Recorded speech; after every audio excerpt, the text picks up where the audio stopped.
What's up, party people? It's MH Smith. Let's do a book haul! Today's haul is going to consist of every mystery book and mystery magazine I've acquired since the beginning of 2019. Shouldn't be that many, should there? Let's find out!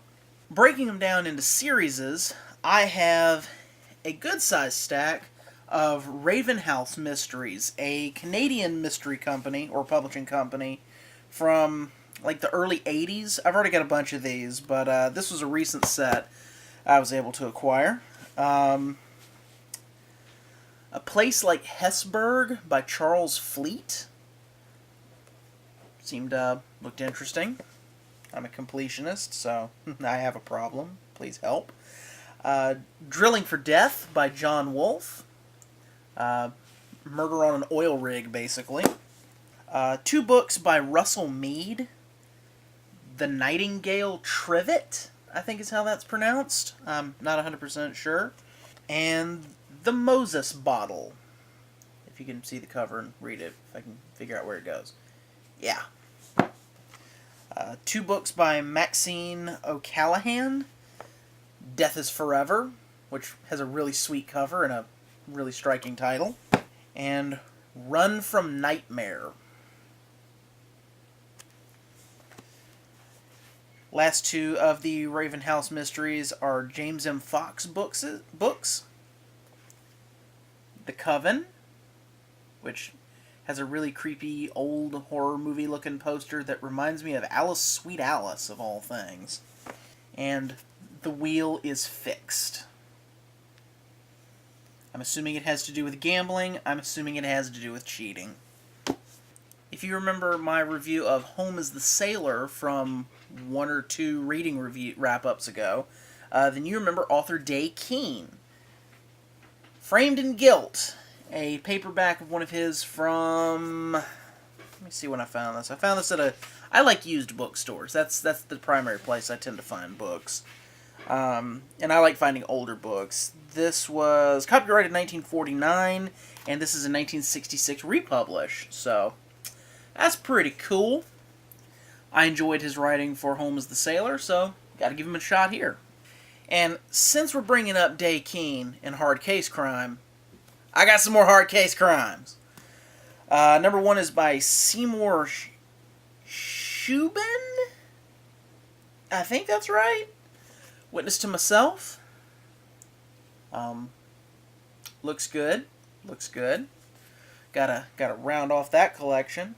Book by Max Allan Collins, who I think everything that he's released through Hard Case Crime. This is Two for the Money.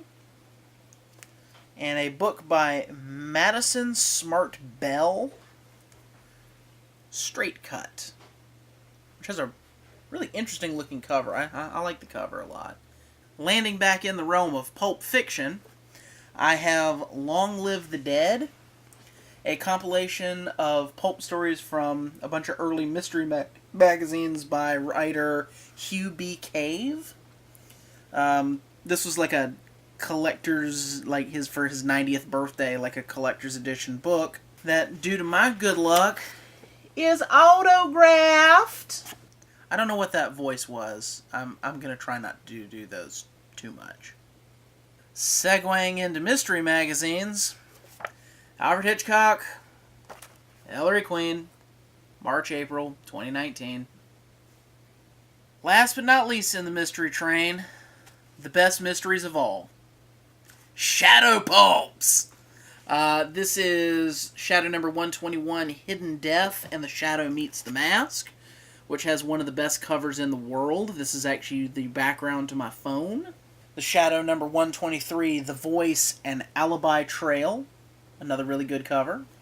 Shadow number 124, The Ghostmakers and House of Ghosts, which, based off the description of the Shadow dealing with ghost stories, I might be holding this off for a Halloween read. We'll see how that goes, though. The Shadow 125, The Death Tower and the Silent Seven, one of the early pulp covers that actually sort of showed a face reveal for the Shadow. Even though if you've read the stories, I don't think the Shadow has a real face, but, you know, whatevs. Cover artist got a cover, right?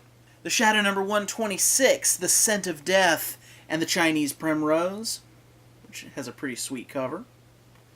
2 science fiction thrillers involving the Shadow. The Shadow number 127, The Silent Death and Charge Monster. Very, Shadow playing with some electricity and good stuff. Shadow number 129, Mobsman on the Spot and Murder Trail. I want to go ahead and state, I have read Mobsman on the Spot. It's a very good book. It features something that's kind of out there as far as like technology from the era, but it's pretty neat. I liked it.